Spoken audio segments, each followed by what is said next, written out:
सोमराष्टे सोमनाथं च श्रीशैले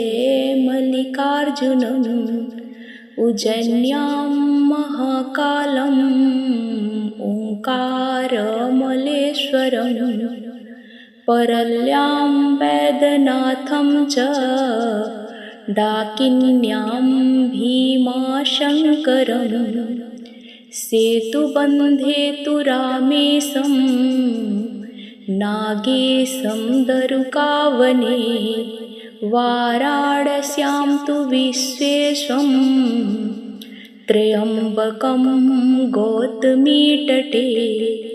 हिमालये तु केदारं घुस्मेशं च शिवालये एतानि ज्योतिर्लिङ्गानि स्यायं प्रातः पठे नरः सप्तजन्मं कृतं पापम् अस्मरणेन विनश्यति।